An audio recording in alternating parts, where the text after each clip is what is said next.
मुक़ाबिलो थी पियो आहे, छा था चवणु चाहियो, छा था थी रहिया अदा तव्हांखे ख़बर आहे कि डिस्ट्रिक्ट नौशर अफरोज़ में DIG साहब ऐं SSP साहब नौशर अफरोज़ जी हिदायतुनि ते सख़्त खां सख़्त मंशात जे ख़िलाफ़ कार्रवायूं हलनि पियूं थियूं। सिमिलरली मोरो शहर जे अंदर भी मंशात जे ख़िलाफ़ क्रैकडाउन जारी आहे। उन ई सिलसिले में असांजी डिफरेंट मंशात फ़रोशनि ते रेडूं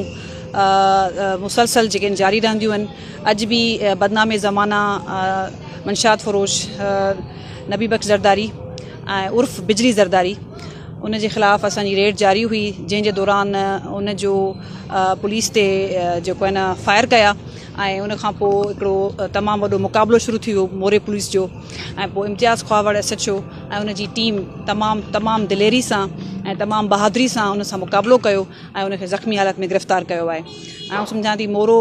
शहर जे अंदरि इहा हिकु काफ़ी अरसे खां पोइ तमामु वॾी कार्रवाई आहे कि हिकु मंशात फ़रोश जंहिंजे मथां 10 खां मथे केस आहिनि मंशात जा, जेको खुलियाम हिते मंशात फ़रोश में मुलवस सभिनी शहरवासियुनि खे बि ख़बर आहे त मुलवस रहियो आहे। उन जे ख़िलाफ़ यको असांजूं रेड्स जारी हुयूं। अॼु असांखे मुक़ाबले जी सूरत में उहो हासिलु थियो आहे ऐं मां पंहिंजी पूरी टीम खे SHO इम्तियाज़ ख़्वावड़ ऐं मोरो पुलिस जा जेके बि एहलकार तव्हां जे ॾाढो मौजूदु आहिनि सभिनी खे मां तमामु उन जी दिलेरी ऐं उन जी बहादुरी ते शाबाश बि ॾींदसि ऐं पूरी आवाम खे असां इहो मैसेज ॾींदासीं त असांजी पुलिस जूं कार्रवायूं इन तरह हलनि थियूं त असांजा सिपाही बि इन मिशन में ज़ख़्मी थियनि था ऐं इंशाअल्लाह ताला इहो मिशन असांजो जारी रहंदो ऐं ॿियनि मंशात फ़रोशनि सां बि इहा ई हालत थींदी जेका अॼु सां थी आहे।